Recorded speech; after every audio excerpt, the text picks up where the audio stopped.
There is a moment when potential becomes reality, when an idea moves from a concept to a new standard. The world of finance is at that moment. For decades, it has been built on legacy systems, closed borders, and delays. But the digital age demands something more. It demands instant value, universal access, and a system without friction. This is the power of digital assets. This is the promise of blockchain.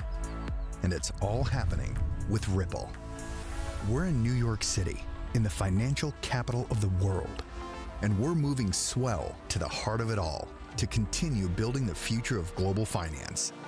One that's faster, more efficient, and more inclusive for everyone. And we're not building it alone. We are working with the world's most influential financial institutions, regulators, and visionary leaders from across the globe. You are at the center of this transformation, the catalyst that makes it all real. Welcome to New York City and the 9th annual Swell.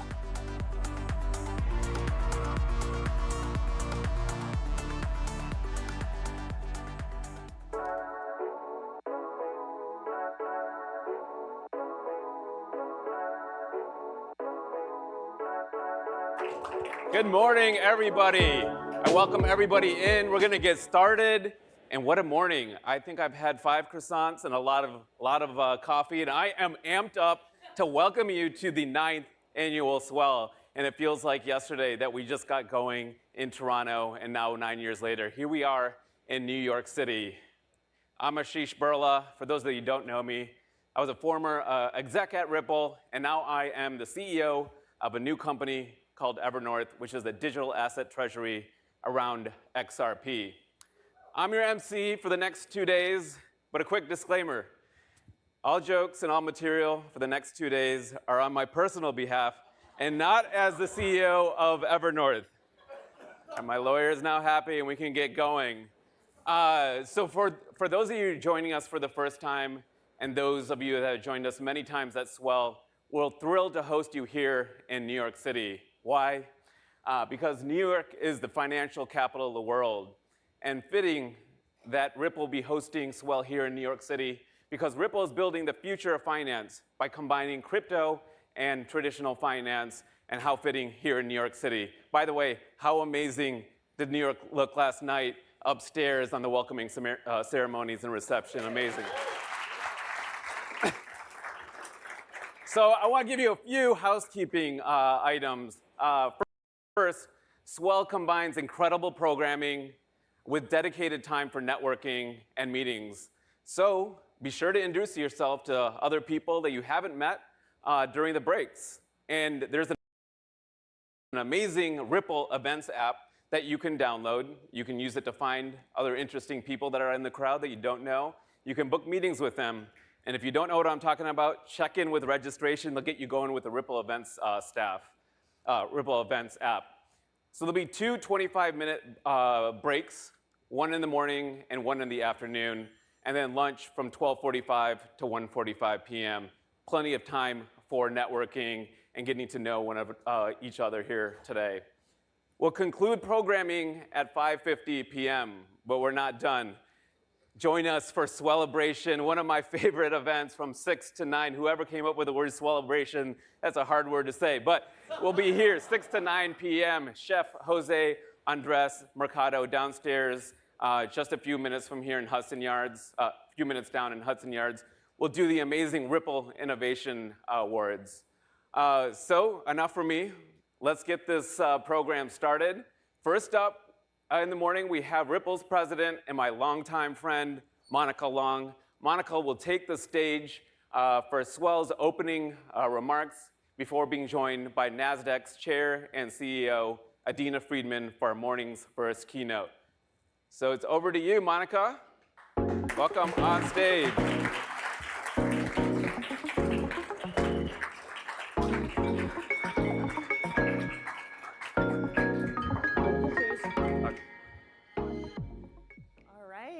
Well, thanks for the warm welcome, Ashish. And yeah, I'll say the same to all of you. Welcome to Swell. Thanks for being here. This is our 9th annual conference that brings together the businesses who are leading the way in modernizing our financial system. That's all of you. Thank you for being here. So it is the year 2025, and it's happening. Ripple was founded in 2012, and back in those days, people weren't talking about Wen Moon or Lambos. The industry actually started from this really grand ambition, a really noble ambition to co-create an internet of value. This is a picture of our CEO, Brad Garlinghouse, and co-founder and executive chairman, Chris Larson. Haven't aged a day. But back in 2012, 2013, Chris painted this really inspirational vision for a future in which we could represent anything of value, be it money or bonds, equities, property, or art on blockchain, and then move that tokenized value anywhere, anytime, very efficiently, instantly, and inexpensively. This is the Internet of Value vision. And here we are more than 10 years later, and we can feel it. There's palpable momentum in realizing this vision today. So why now? Why the acceleration in utility this year in particular? The long pole in the tent for blockchain realizing that vision has always been regulatory clarity, and the clouds have been parting. First, it happened in places like Singapore, Dubai, and Europe, and then very importantly, this year in the US, we made a big stride with the Genius Act. So I think the industry's long recognized the benefits of blockchain and digital assets as tools to improve upon the inefficiencies in the system. And now with this clarity, we can move forward implementing the technology in a way that's regulated and safe. So I say it's happening, but what's actually happening? The story you've been hearing, the poster child of 2025 blockchain, has been stablecoin payments. So far in 2025, stablecoin transaction volume has reached up to nearly $3 trillion, which is a 90% almost year-on-year lift. So what's happening here? What's the story? Well, Ripple, we've been operating in this space for more than 10 years, working with many of you in the room, and we provide end-to-end digital asset infrastructure to provide everything from on-ramps through the DFS-regulated stablecoin RLUSD, to secure custody, to providing market-leading liquidity, and very importantly, real-time payouts to markets around the world. And if you've been keeping up on our news, we're adding collections and virtual accounts with Rail and wallets as a service with Palisade. So we have this experience. We'll talk about what's actually happening in the Internet of Value coming to life through telling some of your stories. We'll start with Braza Bank and Zand Bank, who are leading innovators in Brazil and the UAE, respectively. Their mission is to provide best-in-class payments for their clients, who are remitters, traders, SMEs. But for them, expanding into critical high-demand markets like the US can be really cumbersome. Opening a major corridor can take at least a few months. It requires dedicated local presence and expertise, and it consumes valuable time and capital. Even after they get those accounts set up, the best experience that they can provide to their customers is payments that settle in 3 to 5 days, are subject to cutoff windows, and often get stuck with limited visibility into the problem or solution. So after onboarding with us, they were able to unlock new corridors, including real-time payments into the US in just days, not months, and without the heavy lifting. And we are providing that real-time stablecoin fiat payout capability in more than 50 markets and counting. So in fact, our next steps are with Braza, we'll help them expand payouts into Europe, and Zand payouts into South Africa, Brazil, Turkey, and China. And this benefit that we're talking about of faster, streamlined access to real-time money movement in more global markets is also resonating with corporate treasurers. Treasurers have a hard job. They have to make sure funds are where they need to be, when they need to be, in a world where cross-border payments are subject to banking hours and can take days with no total certainty as to when the funds arrive. So this task results in trillions of dollars trapped in business accounts around the world, sitting stagnant and idle and waiting to be used. We're now working with businesses to bring real-time FX and money movement to their corporate accounts using RLUSD and our payments infrastructure. Take Corpay, for example, a leader in global payments and a longtime partner of ours. We're providing them with 24/7 access to real-time funding of their global bank accounts across multiple currencies. This unlocks trapped capital for them in key markets like Australia and Singapore. You may have also heard that we recently acquired G-Treasury, who's a leader in treasury management systems, serving more than 1,000 corporates. So it's this very use case that we're going to work together to bring the same benefits to corporates around the world. So we covered a couple use cases talking about on-chain payments. Now let's talk about blockchain and digital assets and how they're transforming capital markets. Global capital markets are enormous. They exceed $1 quadrillion in notional value, but they're burdened by a host of inefficiencies in post-trade clearing and settlement and collateral management. That's just to name a few, there's more. But by transitioning to posting collateral as stablecoins on-chain, financial institutions can mobilize that collateral 24/7 instantly to make that capital then work harder for them. We're working with DBS, who's been a longtime client of Ripple Custody, on exactly this. They're recognizing Franklin Templeton's direct issuance money market fund, called the Benji, as good collateral. So that means that investors can then utilize the token in repo transactions to generate short-term cash liquidity, real-time, 24/7. And it's this use case we're bringing real-time, always-on collateral mobility to more financial institutions via Ripple Prime, which serves more than 300 FIs and clears more than $3 trillion post-trade annually. So I hope that kind of paints the picture for you of what's actually happening out there and why we're so excited to see the Internet of Value coming to life.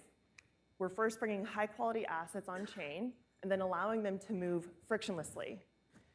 On the XRP ledger alone, we've seen $7.5 billion in real-world asset volume so far this year.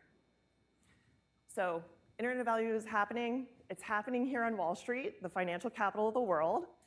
And I'm very honored to welcome to the stage someone who runs some of the bedrock of the financial capital of the world, Adina Friedman, Chair and CEO of NASDAQ.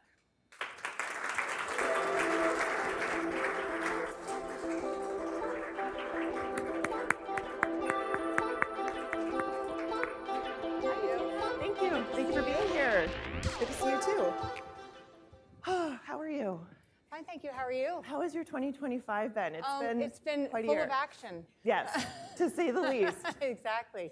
So Adina, I think everyone here would be very interested in your perspective on, the markets this year. It's gone through a lot, lots of shifts in macroeconomic conditions and investor sentiment. So from your perch, how do you see it? How do you see blockchain and digital assets fitting in this moment? Yeah, well, first of all, the capital markets have been very active this year.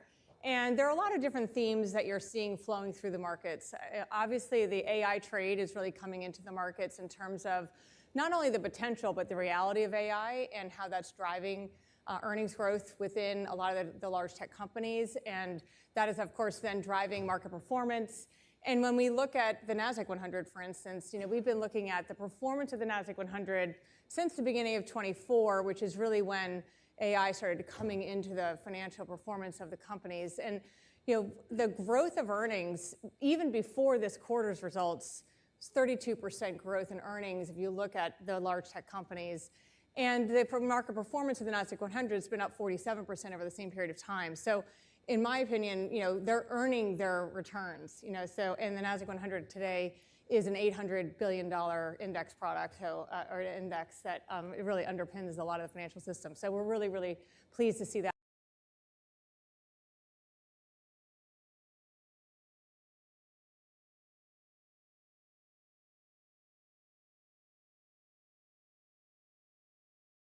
So far this year, 15% of the IPO proceeds have been in the crypto digital asset space.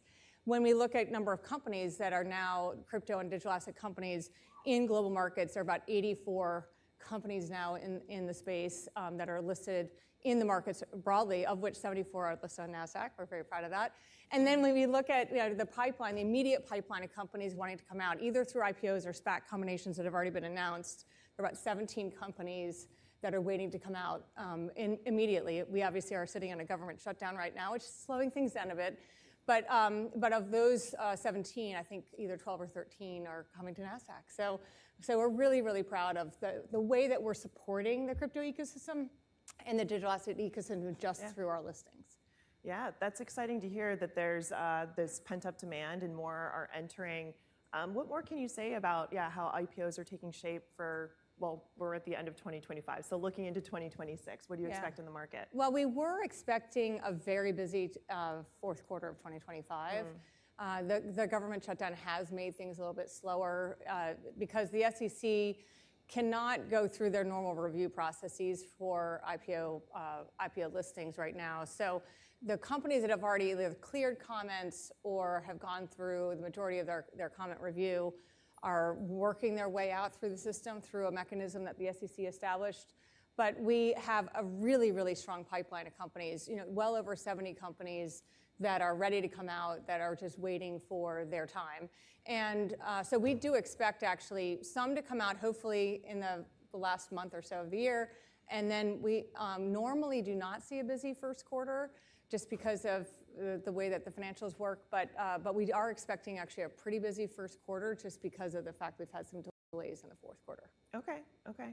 I know something that you've been passionate about and spoken about is making that process a bit easier while still protecting investors. So what tangible progress has been made in making it easier for companies to IPO? Yeah, well, as Chair Atkins likes to say, let's make IPOs great again.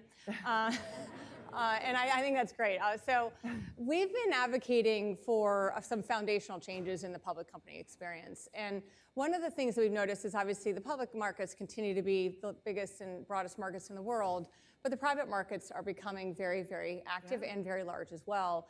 And so there is a huge difference between being a private company and being a public company. And there are some reasons for that, very valid reasons for that. If you're opening yourself up to billions of investors who are putting their hard-earned savings into invest in your company, there should be certain transparency and elements of the public company experience that are different. But our view is that it's gone a little too far. So there are three areas that we're focused on. One is disclosures, and we do support the notion of moving from a quarterly disclosure regime to a semi-annual disclosure regime, and that is something that both the President and the SEC have indicated support for. The second is also just paring back on some of the disclosures that are not really needed for investors to make informed investment decisions. And then the second area is on proxy reform. There's a whole host of things in the proxy area that I think we could spend an hour on, but there are some very tangible changes there that we're advocating for. And then the third is litigation reform. And I do want to note that the Commission did approve a change to say that IPOs can put in their S1 a requirement for a mandatory arbitration as opposed to a normal class action process for shareholder disputes. But it also has to team up with a state law. And so there's some areas in state law that we're also working to address to make that a reality.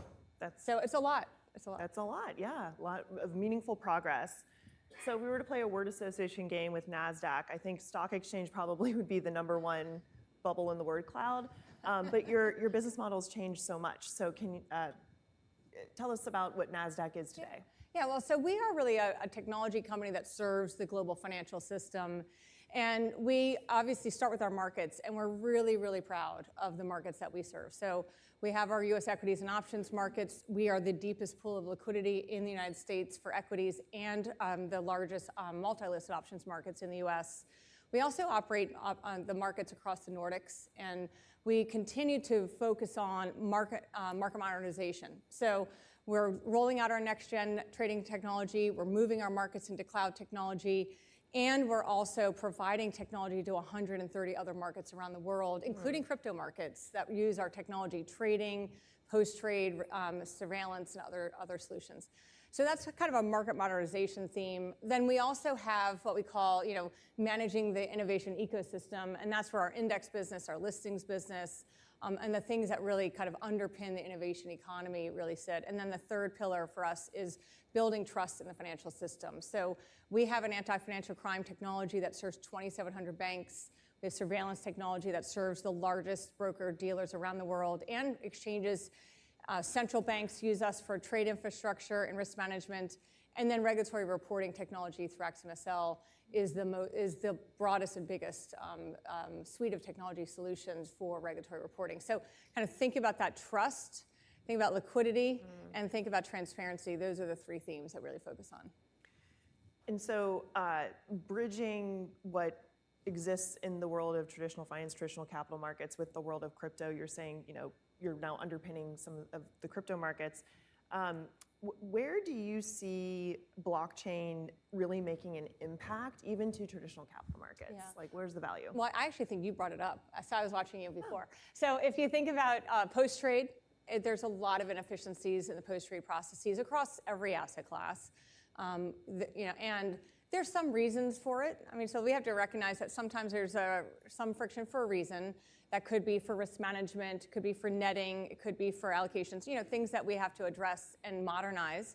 But we do think blockchain technology can really streamline post-trade processes across the world, which then, of course, frees up capital. So if we do it right, we can actually make that an opportunity to deliver more capital into the system.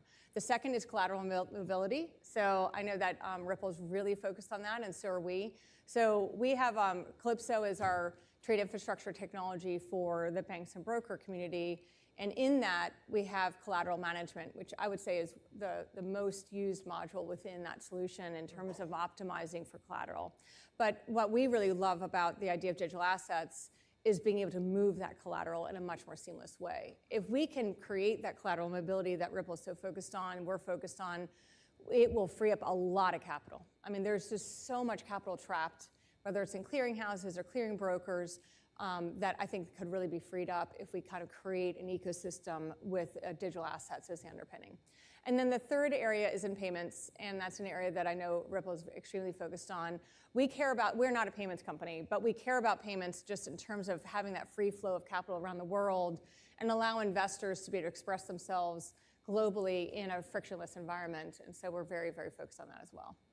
And that freeing up of capital, we're talking about that, like in terms of market impact, that would be orders of magnitude. Yeah, I mean, I would love to. I know I've seen the number before. I mean, we're talking hundreds of billions, if not maybe even $1 trillion of capital that you could free up if you can move it more seamlessly, if you can streamline post-trade processes, and frankly, if you can just manage payments in a much more frictionless way. It's a massive opportunity. So you recently filed with the SEC to support trading tokenized securities. So we're going to talk about that. What motivated this decision, and what does it mean for NASDAQ's strategy? Well, I think what motivated the decision is not that we see, we actually think that the US market, the equities markets are extremely efficient. So it's not that there's like fundamental efficiency issues in the trading of US equities, but the post-trade process we do think could be streamlined. And we also want choice. I mean, it's really a matter of giving investors more choice. Investors are starting to manage their investment accounts in digital wallets. They want choice to be able to trade crypto security or crypto assets, securities. They want to be able to express themselves in prediction markets and other things. And they want that wallet to be able to facilitate all of that choice. And they don't want to have to move back and forth between digital fiat and traditional fiat. So we want to make that choice available to them, but changing the nature of the underlying security, not creating a wrapper with a derivative on it, because what we don't want to do is hive off liquidity into trapped pools and frankly hollow out the liquidity of the overall markets. One of the things that makes the US markets special and unique is the depth of liquidity and the confluence of investors, retail investors, institutional investors, hedge funds, all coming in and contributing to price discovery. So what we've filed for is to say, look, we manage 3 million messages a second. In our US equities markets, we're probably managing anywhere from 3 to 5 billion messages just inbound into our systems every day. In options, we're talking about 80 to 130 billion messages in our systems every day. So these are very, very scaled systems. But the post-trade processes is where we really want to focus. So we're teaming up with DTC to be able to create choice. So you put a flag on an order coming into the market that says, I want to settle this in a tokenized form. DTC takes that flag and basically, upon execution, and basically routes your settlement through a different decision tree. Think about it that way. And through a different process into a digital wallet. You want to sell that security, goes back up into DCCC, and it can settle in fiat. So it really allows the investors to have that choice. And we're very excited to be teaming up with them. We do want the actual CUSIP itself to be transformed into digital form versus traditional form. So it's not a matter of changing the nature of the security. It's a matter of making it so the security itself is tokenized. That's exciting. That's a real reinvention.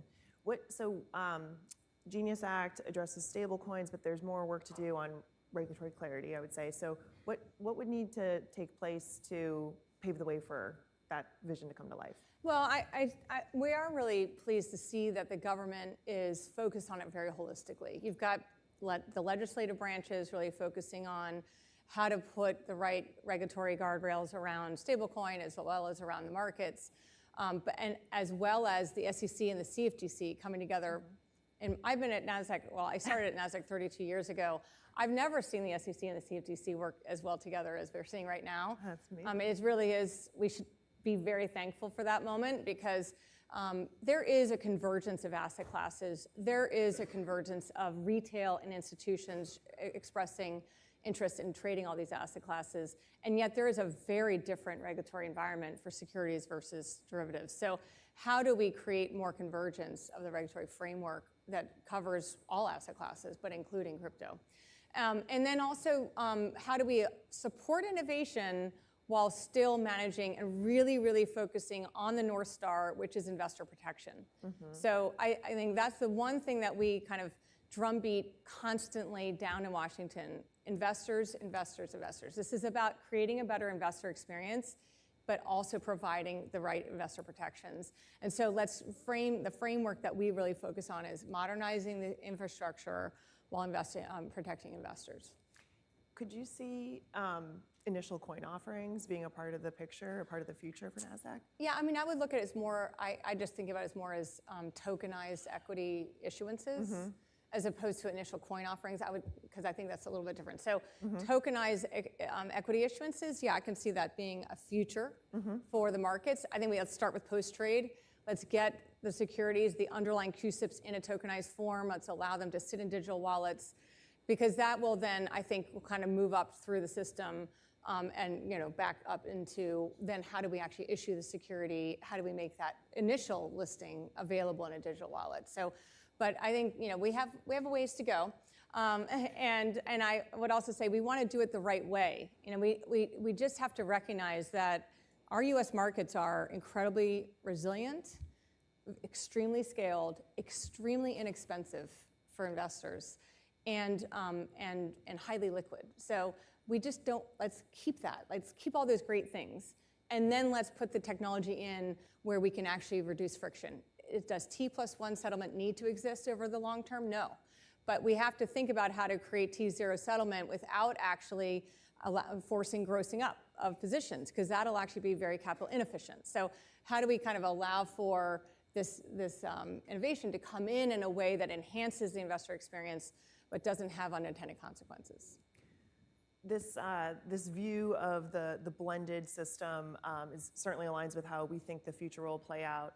And you were taking a very forward-leaning approach to it, and you mentioned working with DTCC, which is really encouraging. But can you give us a temperature check of the rest of the world of banking and other kind of major legacy institutions who would also need to be a part of the picture? Yeah, I mean, so first of all, the banks continue to be obviously an enormous component of the economy, and I think that they've also lived through a lot of issues in the past, crises, and they are informed by their experience. So and that they are informed by the experience of the fact that when you do not have regulatory clarity, you can make mistakes, and then people will look back on those mistakes and then suddenly kind of overreact sometimes, frankly, with regulation. So they are really seeking regulatory clarity. If they have regulatory clarity, they understand the rules of the road, they understand that the rules are there with the investor protection as kind of the North Star, then they can work within those rules. And I think they're all expressing an enormous amount of interest in getting more engaged in the digital asset ecosystem. Obviously, they're doing a lot of work already to tokenize fixed income, tokenize bonds, create stable coins. I mean, you're seeing actually a lot of activity within the banks themselves to get engaged in the ecosystem. But I think to get them really engaged in the markets, there has to be regulatory clarity. And I think that will make it so that it accelerates the institutional adoption of digital assets in general.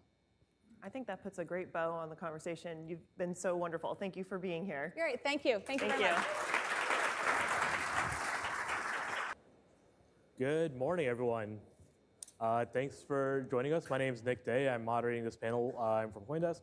We're talking tokenized assets. I'm going to ask my panel to just really quickly introduce themselves. Max, let's start with you.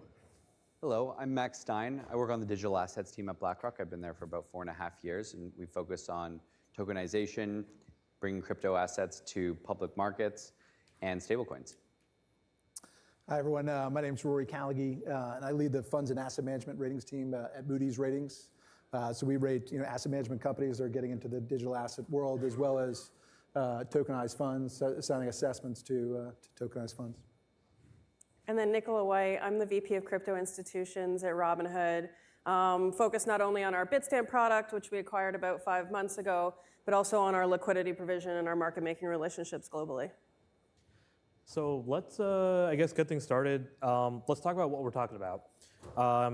Tokenized real-world assets, stock tokens.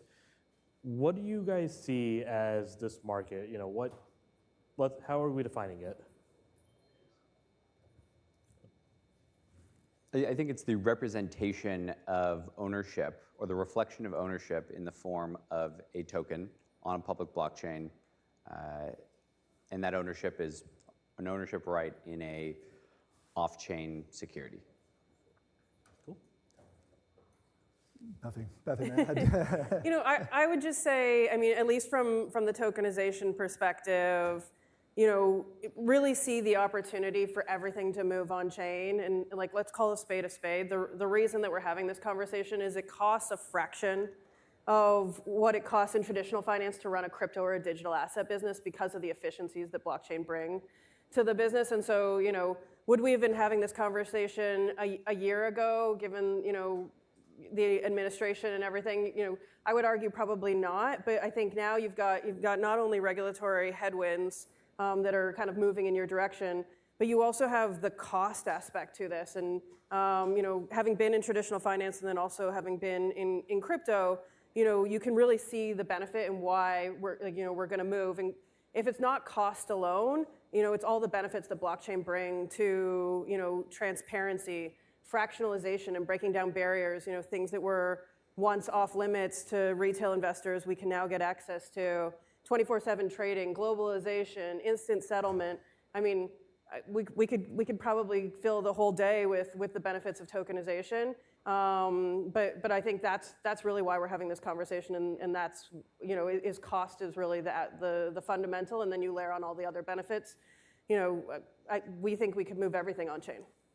I think where you're seeing that in terms of bridging traditional finance and digital finance is tokenized money market funds, which obviously Max can speak to. But there you have a traditional asset management product that people are very familiar with. It's a big market in itself. $7 trillion in the U.S. But now we're taking that product, trying to attract institutional capital by putting that on chain. I think in terms of the product, most of the products are operating on chain and off chain because institutional investors have some concerns around the risks of digitization. But there you've seen growth in that product. I think 2021, so around zero assets now. I think there's 8 billion or so and growing. So as we're looking at the state of the tokenized asset market, where do you see that going right now? So I think we've gone from about 10 years of proof of concepts and experiments where there was broad recognition about the ability to save costs, bring innovations, and unlock things that just weren't ever possible with a traditional asset. And tokenization has a ton of promise, but it has been very challenging, and there are significant roadblocks in really unleashing this sort of tokenized vision that a lot of us have today. But the reason we've made some progress from proof of concept to actual AUM, now I think around 25 billion of tokenized products on chain, is because there has been incremental improvements on the core blockers that have prevented this market from taking shape in the past. So in the past, getting access was always challenging. Traditional investors didn't have the custody to hold these things. The market sort of reshifted a little bit and said, let's focus on the people who do have access to crypto custody today, can hold, can interact with these, or let's introduce these products by abstracting away that complexity to our existing user base. And that started to build the flywheel a little bit, but the biggest kind of future impediments here are, it is a cold start. How do you get a two-sided marketplace to really start to move when you kind of don't have necessarily the right assets on chain, you don't necessarily have the buyers, and just because you can move the tokenized asset 24/7 and program it, if there's no one on the other side to buy it, it makes that use case really difficult to take off. And we're starting to see this bridged by sort of willing it into existence, whether it's bridging that on-chain liquidity to off-chain liquidity or seeding liquidity with institutional partners to get that momentum going before the markets can really take off.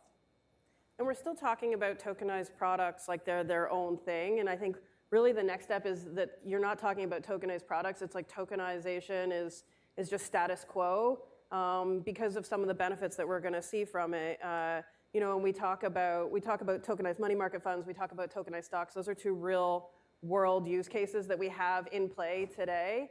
But really, at some point, we should just be talking about money market funds and stocks, and then the underlying layer is tokenized, but we're not there yet. And so that's why everybody is so focused on it, and it needs to become part of our ecosystem where, we're not worried about how we get cash on a Saturday because the market's moved and banks are closed and it's creating all this stress in the world. It just naturally moves 24/7, and it becomes the status quo. Where do you see the demand for this coming from as we look, to the next, let's say, 10 years? So I'm a strong believer that if you just focus on who's going to come 10 years from now, which is, who owns traditional securities today, right? If you take away the distinction that they're tokenized, that market will come. But in the short term, we need to prove out the utility. And there's two sort of separate segments of users that I think are going to be the earliest adopters here, and we need that market momentum in order to prove the utility to actually get the larger players to eventually come in. And that's either a story about access. I can't get exposure to these products wherever I am in the world in a tokenized form. Maybe I now can, or it's utility. I can do things that I can't do, or maybe you can only do if you're a big institution. But now I can do that using DeFi and unlock utility that I never had before. So I think those are going to be sort of the earliest adopters, and then that's going to seed the market for the bigger players. And I also think to add on to Max's point, getting people access to products that have previously been off limits, right? Like, let's talk about private equity as an asset class, right? Historically, it's been off limits to investors because either the price tag is too high, you have to write a minimum $20 million ticket to get access to an asset, or the legal structure is too complicated and you have to have a team of lawyers to sift through some of these documents. Well, when you talk about tokenizing a private equity, not only can you reduce those barriers, right? So you can encapsulate it in a smart contract from a legal perspective. You can fractionalize the offering. So, I can buy $10 of a private equity. I mean, we still have some work to do on changing accredited investor in the US, but I think there's been some good work and conversations that are happening in DC to that end. But that's really exciting because that's a whole set of users that previously haven't had access to these products that are now going to get unlocked, and and the demand that comes with that. And so I think that's really what we're pretty excited about is not only the globalization, which Max mentioned, but also like just breaking down some of these barriers for retail clients globally. I think that goes with, in the broader finance market, you're seeing this push, from alternative asset managers to try to attract more retail capital because institutional investors, their allocations to private markets are reaching their targets. So I think tokenization, helps facilitate, that. I think there's a long way to go before we get there. But I think also, tokenization, is going to help, level the playing field in terms of, competition for asset managers. In certain, traditional markets, firms like, BlackRock or other firms have, significant market share, but, in many of these areas, this is, sort of greenfield, right? So, there's no, sort of clear winner yet. And, I think some of these tools are going to allow, new entrants to come in and sort of define the market going forward. In terms of that institutional versus retail demand, obviously I think a lot of the play recently has been to try and make things easier for institutions to get in, ETFs, things like that. Do you see that retail side growing significantly as we move forward, just in demand terms, or is institutional going to continue to be like, I don't want to say like a key, the main player, but a key player of the growth of this market? I think it really depends on which asset we're talking about. But given the access challenge, which is you're bringing a tokenized security to market, you need to have a whitelist typically, which investors can hold it and which ones can't, and that requires a big onboarding process. And the investors in the crypto market today aren't necessarily used to that. And you don't have the same sort of pipes that you do in traditional finance where you can plug a product in, a brand new product, and there's embedded distribution channels that can power that product. People who are already onboarded to platforms can get access to it. We're sort of starting from scratch here on the crypto side. And so the reason it's been very institution or crypto native institution oriented, which is real, right? The top 10 tokenized treasury funds might have maybe 2,000 investors. And I would bet 90% or 80% of that AUM is concentrated among a very small handful. And the reason that is because you have these onboarding frictions that it's been easier to kind of focus on sort of large allocators than going out the long tail.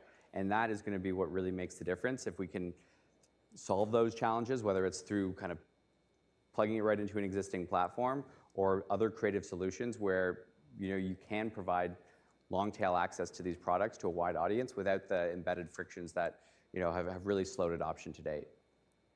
I think on the institutional side, it's about efficiency, right? So how do we use these products to become more efficient? So whether that is, I have a tokenized money market fund and I've posted it as collateral on the back of some of my positions and I'm earning interest, which like today doesn't happen, right? Like people post cash, the cash sits there idle. Oftentimes they don't get yield on it. It takes a long time to settle. They're getting maybe part of a day instead of, you can start to get yield down to the minute, right? So in the institutional space, I think it's really about efficiency of collateral and of capital. On the retail side, I think it is about access, right? And I think it's a lot easier, and we can talk about natively tokenized products versus some of the derivative products that are out there today. And full disclosure, we have a stock token that sits more in the derivative space.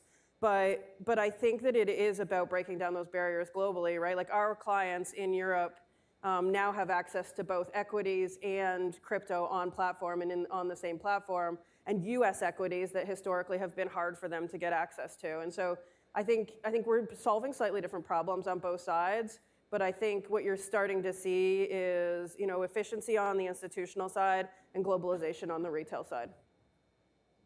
But I think you need, in order to, you know, sort of benefit from a lot of the use cases that, you know, tokenization provides, I think, you know, you need more assets to get on chain, right? You need more, you know, institutional investors to buy in and start participating, because you can't really, you know, benefit from a lot of those, you know, utilities at scale unless we have, you know, sort of more participants in the market. Yeah, I totally agree. And I think we can't just be taking a traditional asset and putting it on chain and patting ourselves on the back. We really need to work in consort with an ecosystem to really provide that utility and recognize what the blockchain can bring and unlock, whether it's longer operating hours, deeper liquidity, secondary trading with actual counterparties, the ability to structure it, lend against it. So when bringing these new products to market, what we need to see is not just the asset issuer working with, you know, a tokenization platform, but bringing in third-party partners so that there is a day one ecosystem of things you can do with this that are never before or have never before been possible.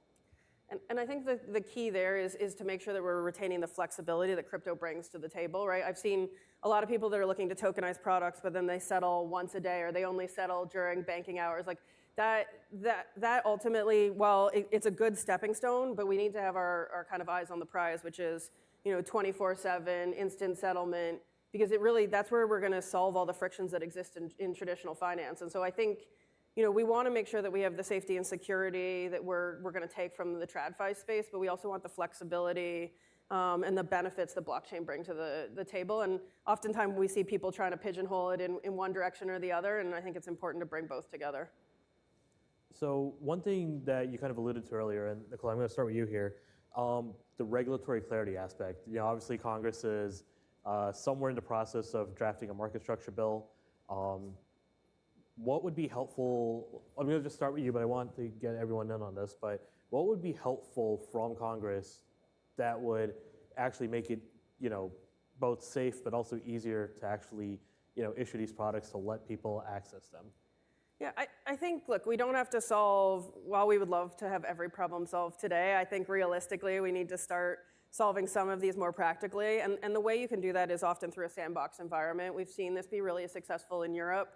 Although, you know, full disclosure, it's been so successful that we're starting to push up against some of the limits that exist in the European framework. But, you know, having a sandbox where we can start to pressure test some of these solutions, make sure that they, you know, come with the safety and soundness that you would expect for an offering like this. But right now, you know, we launched in Europe our stock tokens offering in Europe because we had that regulatory clarity. We would have loved to do the same thing in the US, but we need that regulatory clarity. And I mean, clarity is bad because we're the act and the word, but we'll get over that. But, you know, excited that people are talking about it in DC. Would love to see it actually come to fruition. And if it's not going to come in the form of the you know, the Clarity Act, we would love to see it through a sandbox environment where, you know, we get to start testing some of these use cases and offering them out to clients in the US. You know, what I'd add, just more, this is a global thing, it's not just the US, you know, I think more standardization is going to provide, you know, I think more confidence for investors and sponsors. I mean, in Europe, you could have, you know, a fund manager in one domicile, you know, the fund, you know, registered another domicile, and then the custodian. So you're dealing with a lot of different, you know, potential, you know, regulations, you know, per country. And I think if there's, you know, there's more creation of standardization, I think that's going to help the industry.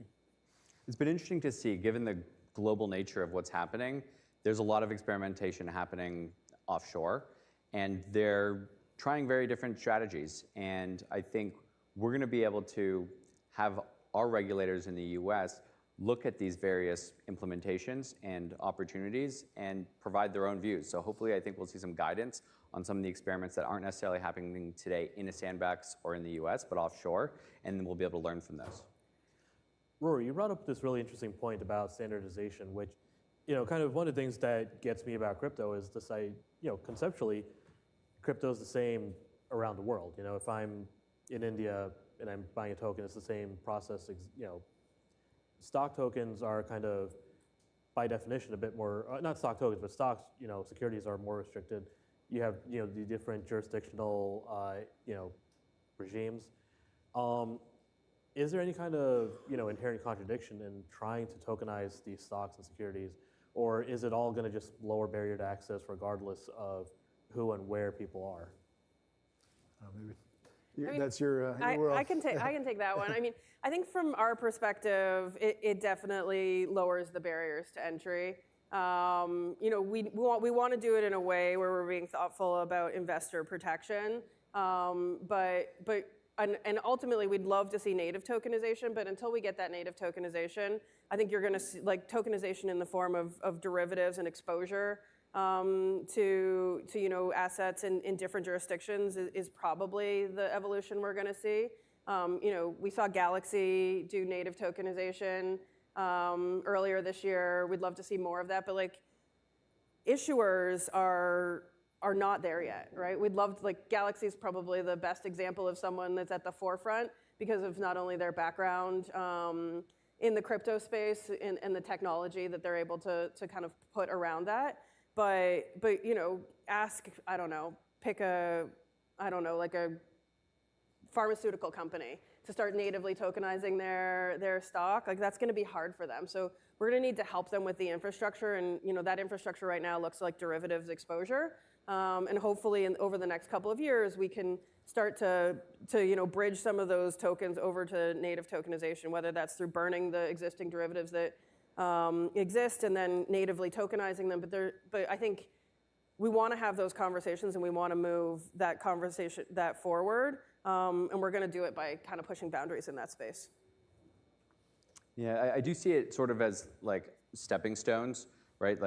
First phase, it's really, we just need to bring these products on chain, and we're not going to do too much to the underlying. So it's the derivatives, it's the feeders, it's the wrapped type products, and then it's just the native tokenization. But I don't fully align with the phrasing native tokenization because it really is just a representation of something that originated off chain. And then I think that third phase is really building almost from the ground up, token first approach, where given the unique advantages and things you can do with tokens and smart contracts, securities that start not on traditional rails first, but start in tokenized form is probably where things will eventually go. And those will have very different features and won't necessarily have to conform to what the underlying or traditional security is restricted by. So for any investors in the audience or watching, I don't know if this is being streamed online, but if there is, we're seeing, I would say, a couple of warning signs in the broader economy. How will these affect the tokenized real-world asset market, if at all? And just kind of how are you looking at that, as we look into the next year or so? Look, I think, if you think we're in an easing cycle and we're starting to see interest rates, the adjustment of interest rates, then what people are going to do is they're going to look for yield enhancement and risk appetite in other products, right? So I think it can only be helpful for some of these tokenized products. So I would say from a risk appetite perspective, probably net positive through next year if we continue to see this easing cycle go on. And then we just need to make sure that we're being really responsible with how we're offering these products. I think the last thing we want to do is create another credit crisis or offer something that isn't suitable to retail clients, and that's really where I think the focus needs to be for next year, right? As people start to pile into the space and start to look at different ways to invest, we just need to be really, really thoughtful about the products that we're offering and making sure that we're being respectful of the risk profile of a retail investor. I would just add, tokenization itself, at least, in my opinion, doesn't mitigate any of the underlying, credit or market risk of the assets, say in a tokenized, fund. The tokenized money market fund is exposed to the same, sort of credit risk depending on the underlying assets or market risks, depending on what's going on in the broader, economy. So I think the technology itself, makes other things, more efficient, makes it, cheaper potentially, and provides some benefits around, collateral mobility. But in terms of, the underlying risks of the assets that are backing that, I mean, they're going to be exposed just like, any other, instrument or any other, fund vehicle. I agree. I think at the end state, it shouldn't really make too much of a difference. But during the sort of adoption arc, we do want people coming in with confidence and increasing their experimentation and their innovation, and things like that tend to be pulled in slightly and tightened during periods of economic uncertainty. So that may slow things down slightly. Gotcha. So we have just under a minute and a half left. Let's just do closing thoughts. Nicola, I'm going to start with you and just work our way this way. As we leave, what should people take away? I think, if you're in this space, either as an institutional investor, as a retail investor, at least educate yourself about what's going on in the space. Be really thoughtful. We do really think that this is going to revolutionize the way finance works over the next 5-10 years. And so I think it's no longer an option for people to be like, this is a fun thing that sits on the side. This is going to be in every workflow that you participate in, in the financial ecosystem. And I think, tokenization, just speaking on the asset management industry, I think it really has the potential to modernize it. You had the mutual fund, and then the biggest technology innovation in the mutual fund or in the asset management industry has been the ETF. I think, tokenization is going to, really, sort of take the asset management industry, to the next level in terms of ability to customize, products, ability to, make things more efficient for the end investor. So I think it's going to be a fun area to watch.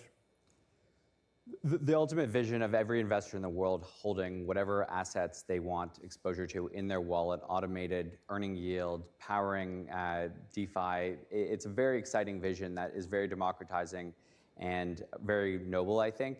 That we have a lot of steps to get there, and we just need to continue to focus on how do we solve the core challenges. And there's a huge business opportunity to get into some of these niche challenges, whether it's liquidity, whether it's access, whether it's bringing more utility to these products. That is really essential for us to take these, because we have all these asset issuers. They want to bring their funds on chain, but we need to bring and solve those challenges first. Awesome. Unfortunately, that is all the time we have, but I want to thank Mac, Rory, and Nicola for this panel, and I want to thank all of you for joining us. And let's see how the rest of the day goes. Thank you.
Well, good morning, everybody, or swello, as Monica said to me today. Really excited to be here. I'm Jack McDonald. I'm SVP of Stablecoins here at Ripple. Dave Ripley with me, CEO of Kraken.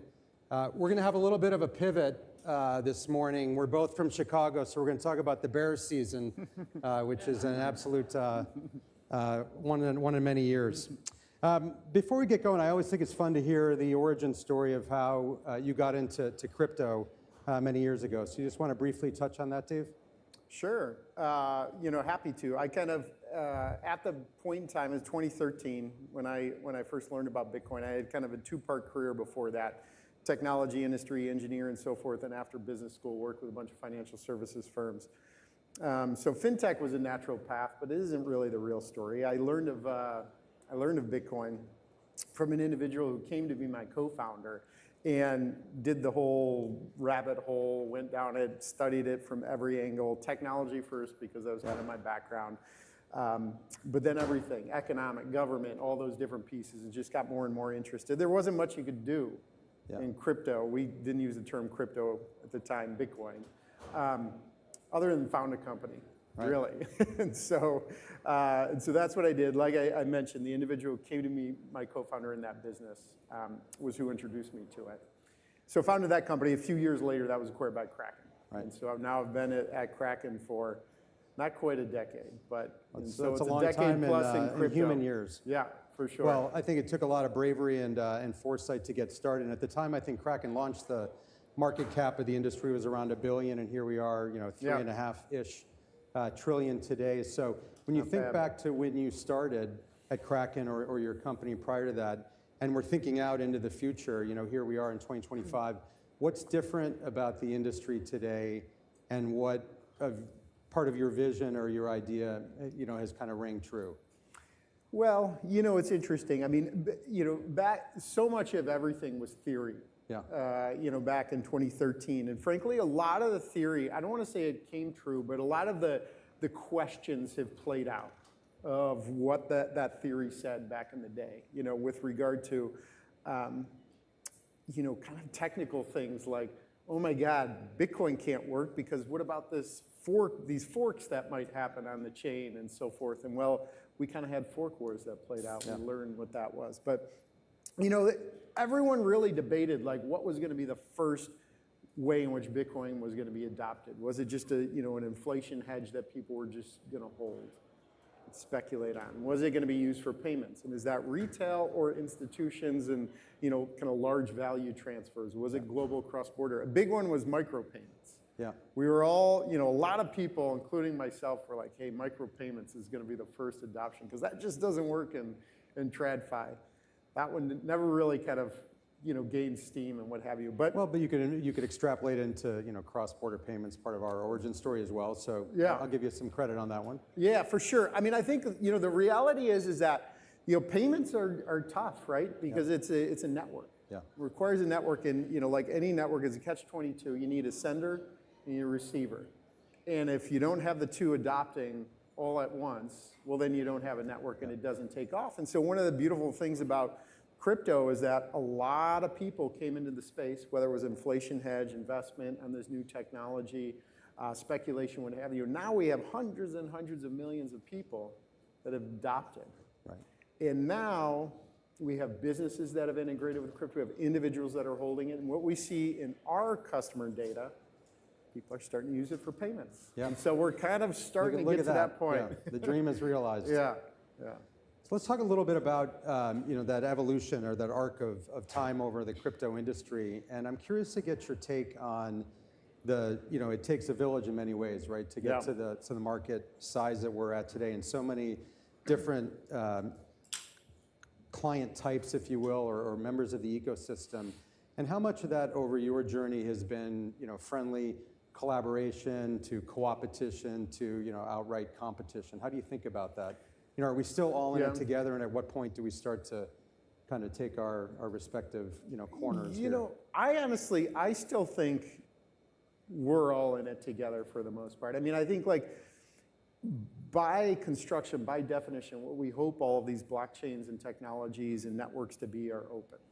I know that's like a founding principle of Bitcoin. It's certainly a foundational piece of Ripple and many other networks out there. They're built in line with the internet, which is intended to be an open network, open set of protocols. Now, of course, some parts of the internet were like, hey, this one part got centralized, and we usually, at least us in the crypto space, we're like, well, that's a real fucking bad thing, right?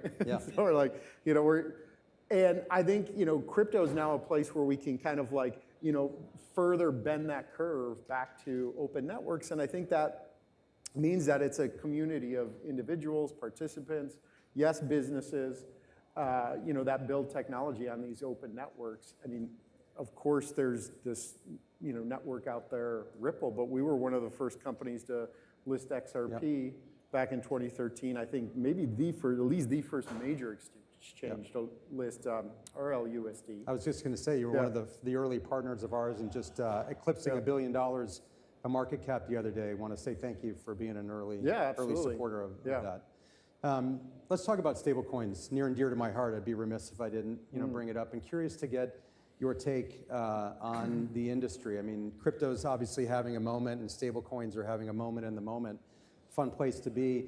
While certainly an early supporter of ours, you've also joined a consortium with the USDG folks, and now it seems like every week there's a new entrant into the stablecoin issuance market. How do you see the current market? How do you see this kind of playing out, over time? Yeah, well, I mean, just to like really break down stablecoins and their history and what they are. I mean, I think there's 3 use cases today, and have been for some time. I'll start with one which maybe wasn't the first, but it's actually to hold the stablecoin.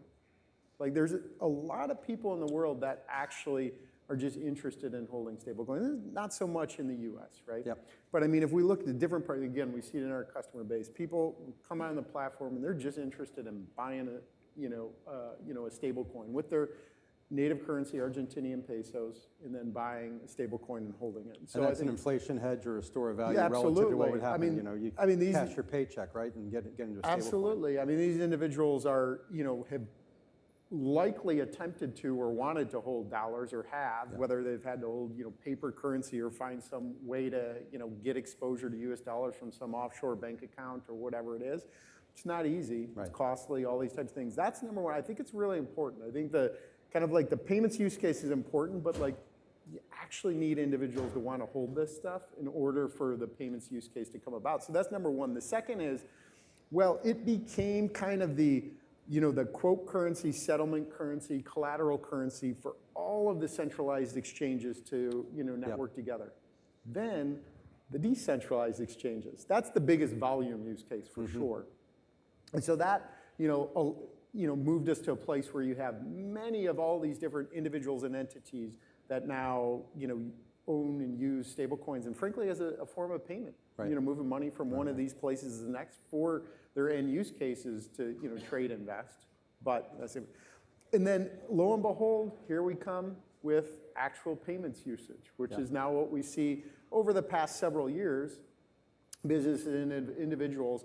We see it more so, among our customer base as we understand their activity and on-chain analytics, all these types of things. Kind of developing world to developing world country.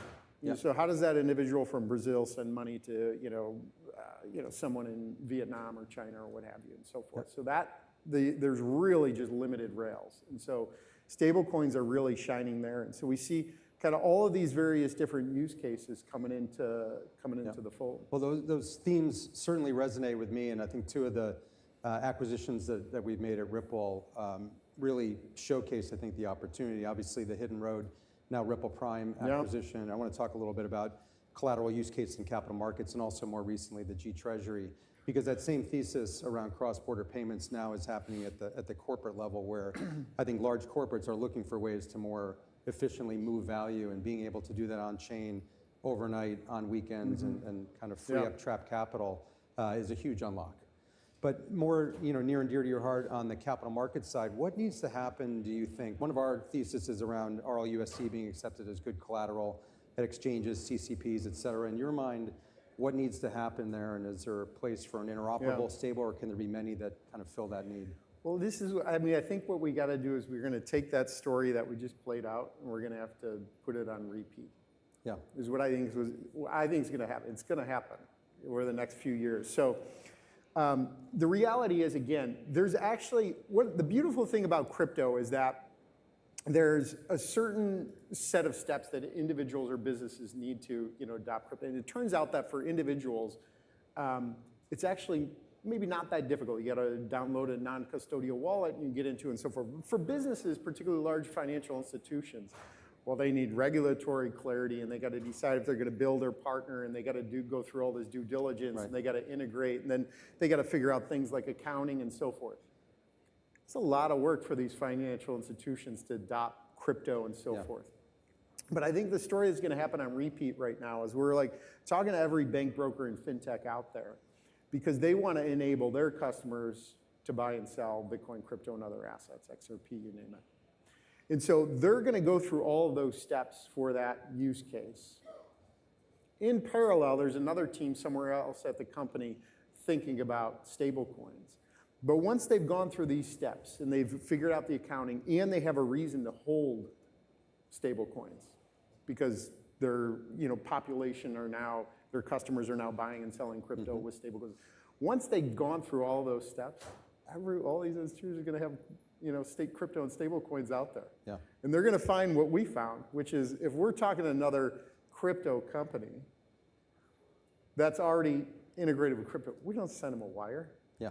Yeah. That's the most ridiculous thing you could imagine. Yeah. We send stablecoins back. I mean, we get laughed at. Sure. It was another crypto. Your vendors, or you're moving your money around because your it's different locations it's around better, the world. faster, cheaper. Yeah. But of course, you got to cross this threshold and get to these steps and get everything integrated. That's going to happen now. The same as it happened for kind of native crypto companies. It's not going to happen for banks, brokers, fintechs. All these other companies, they're going to be settling with our RLUSD and everything else. From your lips. So let's talk a little bit about the, thank you, by the way. Let's talk a little bit about the TradFi players out there. I've noted, a couple things you guys have done, the Ninja Trader acquisition, a TradFi trading software platform, and then also, I think a V1, I'll call it, but an early shot across the bow on tokenized equities. So talk to us a little bit about that, and how does this kind of play out? What is the capital markets landscape? What does Wall Street look like? We're here in New York. What does Wall Street look like 5 years from now? Am I going to Morgan Stanley and buying equities and crypto all in one app, or am I going to Kraken and buying my IBM stock and Bitcoin and XRP? And well, this is one interesting thing, and if I think back to some of my mindset, probably differed from the Ripple mindset a decade ago. Right. Turns out the Ripple, it's a safe zone here. Turns out the Ripple mindset actually had some value to it. So, back in the day, I was like, well, this new system, Bitcoin, it's the most incredible thing ever, and it's going to grow independent of itself. It's all built to be decentralized, and this old TradFi legacy centralized thing sucks. And never the two shall meet. This one's going to grow. This one will kind of decline in adoption, and people will eventually move over there. Well, it's actually not necessarily going to play out that way. Right? There's a convergence happening. Right? The two are, it's going to be much more. It is much more fluid. Right? It is much more fluid, and so there's the basics, which are, I already said, banks, brokers, fintechs are going to adopt crypto offered to their individuals. They want to buy, sell, hold. They want to use send, withdraw, whatever it is. That's happening. And just let me interrupt for a second. Are they going to partner with you and your peer group to do that? That's what, when I say we're talking with all these companies, yes, it's to, that would be the we have a first white step, label right? solution to offer to all these institutions. For any of you out there, grab me. The next is, crypto companies, they should be thinking about all of this stuff will converge. Our customers, they want to, yes, buy, sell, hold, Bitcoin, crypto, other assets, but they're also already own equities and so forth. And bringing those two together is meaningful. Kraken is actually probably in the lead as far as native crypto companies. We, purchased the largest, retail futures broker in the U.S. We're a registered broker-dealer offering equities, and so that's a significant piece, these two. But then the third thing, and I think is where Ripple, mindset comes around, is crypto tech will power TradFi stuff. The most simple example of that, stablecoin. But it doesn't end there, of course. Tokenized equities. So we have an offering, X stocks, which is probably the most substantially adopted tokenized equities out there, fully permissionless, just the same as stablecoin. Stablecoin backed by $1 in a bank account. These are equities backed by one share of stock in a custodian. And you effectively lock up that stock and issue a token. Exactly. Legally it's under an SPV, is effectively how it goes. But it's just much the same as the dollars are in a trust or whatever it is. It's the exact same thing. That's crypto tech powering what is TradFi. So all three of these pieces are going to happen. I think that's kind of where the Ripple mindset was hey, this tech has an opportunity to power TradFi, and it's real, and it's meaningful, and it's playing out now. Well, if you just think back to the convergence point, we're the third act this morning. We've already had NASDAQ, Moody's, BlackRock, and Robinhood on the Yep. panels already. Yep. So it's I Yeah, think you it guys is that love blend the of institutions. yeah, here. of the institutions coming in. Yep. Let's pivot a little bit to what makes all this starting to happen, which is the policy tailwind that we finally have. Our teams work together. Our policy teams work. Yeah. Advocacy for the industry. But maybe just to get your thoughts on how far we've come, but also where you see Yeah. over the next horizon here from a legislative standpoint, and what Yeah. needs to happen for the big unlock to really Yeah. occur. Yeah, for sure. Another thing that we share in our history, I think Yes. Ripple is Taking some punches. ground zero, victim number one, and Kraken, we are a close second to you Yeah. guys, for sure. I mean, we got hit multiple times by the SEC. Once state, I mean, it, was quite brutal. Yeah, what a difference a year makes. Past 12 months has been fantastic Yep. to kind of see that, a complete reversal here in the U.S. I think it has a lot of the other countries, we're already moving forward with regulation. MiCA in Europe, Yep. Canada's been implemented for a while, but the U.S. kind of coming to a positive posture has even had some effect even outside the U.S. as well. And so I think it's, the reality is, look, when we look at individuals out there, our customers, anyone, they don't give a shit about regulation. They don't even know it exists. They don't know we're licensed or not. They don't know what type of license. They don't know what it means. They don't care. Doesn't actually, this is one of the things that I often talk with regulators. They're like, oh, isn't this going to be great? Your individuals will want to no, they don't care about your license. So, but there are groups that do care. Institutions care. Right. And they care because, well, they're already regulated That's right. licensed businesses. And they can't run afoul because, the pain, right? And so they care. And so they're on the sidelines until they get to a place where they believe that they're not going to get their other business destroyed because they're trying to play in crypto. So that is a big place. And so it's as simple as Bakes, partnering with crypto companies, which was very rare before, and now we have a few more, but then so much more. All the companies that have been on the stage already and on down the line.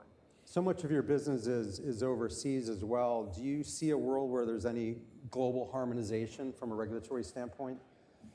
On any of the more critical kind of themes out there. Harmonization is probably too aggressive of a term, I would say.